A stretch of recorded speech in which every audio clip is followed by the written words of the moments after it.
Good morning, I'm Taylor Wilson, and today is Saturday, September 21st, 2024. This is The Excerpt. Today, Israel has killed a top Hezbollah commander as tensions grow along the Israel-Lebanon border. Plus, the Secret Service admits failure in the July Donald Trump shooting.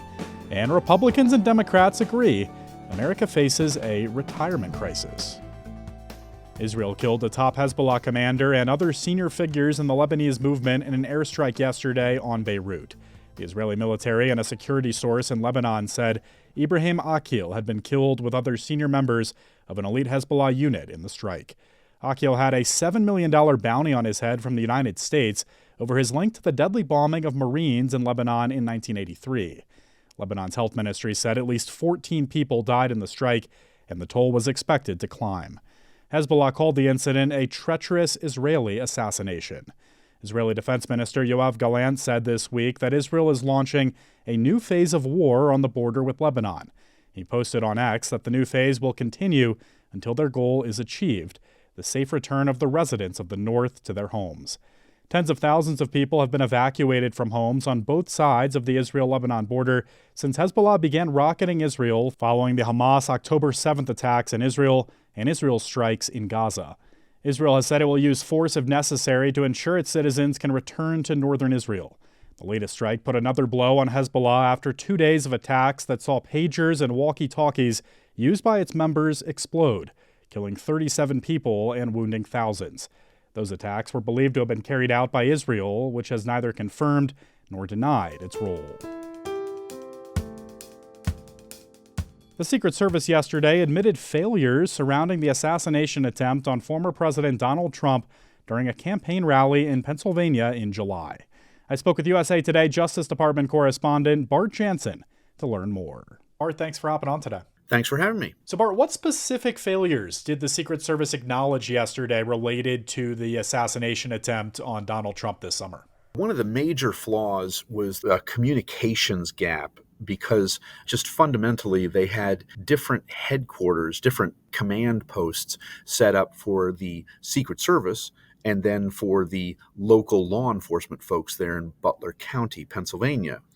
And so, they're not in the same room. They're not elbow to elbow talking about whatever they're seeing, whatever they're finding. And that was considered quite a hindrance in just having awareness about what each other was doing. In addition, in the lead up to the event, the Secret Service worked with local law enforcement. They said, all right, well, you guys can take care of this one building that was a couple of hundred yards away from where Trump was speaking. And the local people did do that in a cooperative way, but there was a glitch in how they understood how much they should do to protect that building. And the acting Secret Service director, Ronald Rowe, was saying, it's the Secret Service's responsibility. They can't lay it off on the locals, that they should have looked closer about what were they going to do to basically stop somebody from climbing onto the roof of this low-slung building and have a direct line of fire toward a former president. He said they should have perhaps pushed them a little harder or been less deferential to the local folks. And I think we've been asking these questions for a few months, Bart, but will there be any punishments or consequences in light of all this? They are absolutely considering discipline against Secret Service staffers. Director Rowe would not say how many people have proposed discipline. He said that he has not asked for anyone's retirement. So that sounds like the discipline will be short of ousters. But he said that the Secret Service has one of the most robust disciplinary programs in the entire federal government and that people will be held accountable. Bart, did the Secret Service address the second apparent assassination attempt on Trump from last weekend?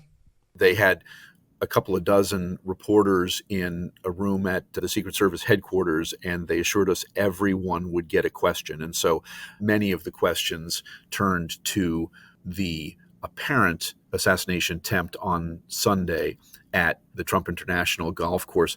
A lot of the questions focused on how does a guy get into the foliage on the outskirts of the course without the Secret Service noticing that? Is there enough redundancy? Are there enough people to respond to this sort of thing. Rowe assured the reporters that Trump is now getting the same level of Secret Service protection as the president. They have switched their standards so that party nominees will be treated the same under Secret Service standards as the incumbents. And so that's a change. It's going to require more resources, more personnel. He says they're being stretched a little thin right now, but that he sees that as probably the standards going forward because the threat environment remains so tremendous that he just sees it going on in perpetuity. Some of the things that he mentioned, though, is he thought the agents on the scene and their supervisors responded according to their training. He basically was saying that it went well, that the initial agent spotted the intruder, fired shots, immediately contacted other people by radio to say shots had been fired. The protectors around the president immediately got the president to a safer location to hide in place as they determined whether this was just the first wave of a bigger, more comprehensive attack. And then once that was resolved, it appeared to be just this one person, that they hustled him away to safety, that he was protected by technology that isn't described, and also ballistic protection.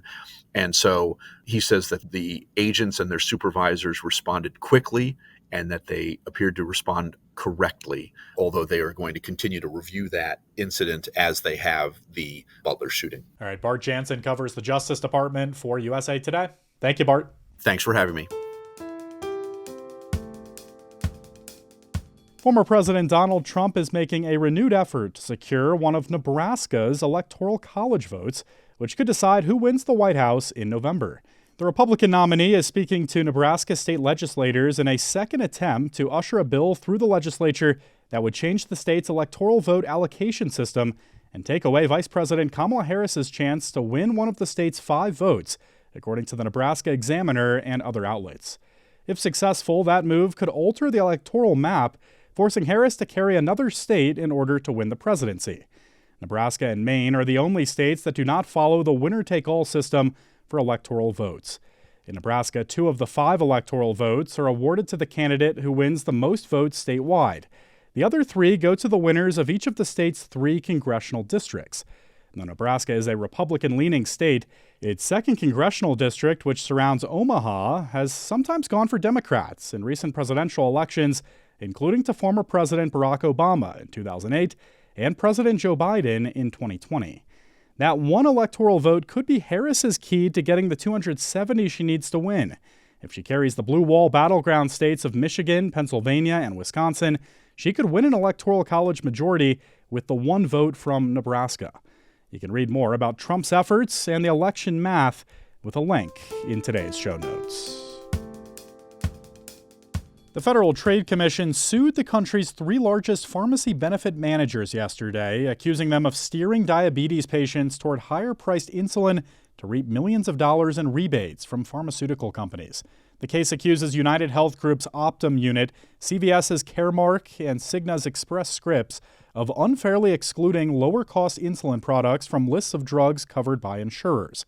The FTC said such conduct hurt patients like those with coinsurance and deductibles who were not eligible for the rebated price. The 3 companies jointly administer 80% of all prescriptions in the U.S., according to the case. CVS spokesperson David Whittrap said in an emailed statement that the company has worked to make insulin more affordable for Americans and described the FTC as being simply wrong. Cigna Chief Legal Officer Andrea Nelson said the FTC was interested in scoring political points, and Optum spokesperson Elizabeth Hoff called the action baseless and said that through negotiations and additional actions, the company has lowered insulin costs for its health plan customers and members to an average of less than $18 per month for insulin. Republicans and Democrats seem to agree on something. America faces a retirement crisis. I spoke with USA Today personal finance reporter Daniel Devise for more. Daniel, thank you for hopping on the Excerpt today. It's a pleasure. So, Daniel, what did this survey find, and really, how did these responses cut across political party lines? Well, the thing that impressed and surprised me about this BlackRock survey is they went after registered voters by party and asked them about their thoughts on retirement security. We hear a lot about retirement security, but it's not usually by party. BlackRock, the global investment firm, surveyed 1,000 registered voters and broke it down by party lines. And the sort of top line response is there a retirement savings crisis in this country? That's the main question they asked. 93% of Republicans said yes, there is, joined by 86% of Democrats. Now, if I parse that a little, I'm going to say Democrats, because their guy is in office, might be a little less likely to say there's any kind of crisis because they might be feeling protective or defensive of the president. But that's a very high rate of people saying there is a retirement savings crisis. And those groups were joined by 94% of independents. How much money do folks feel they need to retire, Daniel? And really, how does that compare with how much they actually have saved up, according to this polling? The responses were remarkably similar by party, and that's the thing that I thought was really interesting. So even though people think they should save about $2 million, whether they're Democrat or Republican, the actual amount people have saved is way lower than that. And this cuts, again, across party lines.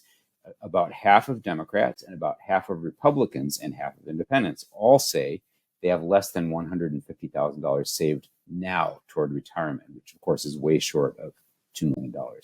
Yes, so Daniel, what did the experts say here? Were they surprised to see these responses? No, I spoke to Catherine Collinson, who runs the Transamerica Center for Retirement Studies, and she said, retirement security cuts across party lines. It's an everybody issue. And she mentioned legislation for retirement security has generally enjoyed a history of bipartisan collaboration. There was something called the Secure Act 2.0 in 2022.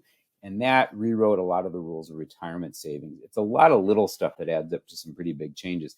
And that had pretty good bipartisan support, especially in the Senate, I think less so in the House. And the goal of that bill was to boost retirement security. And AARP says the same thing. Democrats, Republicans both are worried about whether they'll have enough money in retirement. Yeah, so Daniel, we're putting this in kind of a political context here in this election year. How have the candidates themselves in this presidential election approached some of these issues around retirement, including Social Security? What are their plans on this? Yeah, you don't find a whole lot of this in the big newspapers, but Kamala Harris has talked about the idea of strengthening Social Security and Medicare for the long haul by, quote, making millionaires and billionaires pay their fair share in taxes. That probably means following the lead of President Biden. President Biden, as you and I have discussed, has vowed to raise new revenue by going after wealthy tax cheats and by raising tax rates on the wealthiest people and corporations. I should stress that neither the Republicans nor the Democrats are talking about raising taxes for everyone, but the Democrats are talking about raising taxes for the wealthiest people. Kamala Harris could also be talking about the idea of raising the Social Security payroll tax to a higher earnings limit. Right now, if you earn more than $168,600, you don't pay Social Security on anything above that.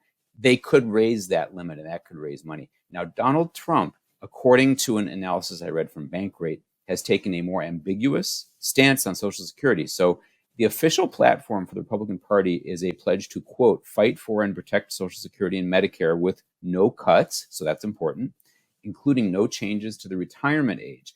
But former President Trump, he's made a case that economic growth and job creation would naturally shore up Social Security by boosting payroll tax revenues. All right, great breakdown for us, as always. Daniel WC covers personal finance for USA Today. Thank you, sir. Thank you, sir. Journalist Connie Chung has been a groundbreaker, becoming the first woman and the first Asian American to co-anchor the evening news. But it wasn't easy, from sexual harassment to what she calls the big shot-itis of most male anchors. In her new memoir, Connie, she reveals how she would discover decades later how consequential her legacy really was. Hear her conversation with USA Today Washington Bureau Chief Susan Page tomorrow, beginning at 5 a.m. Eastern Time, right here on this feed.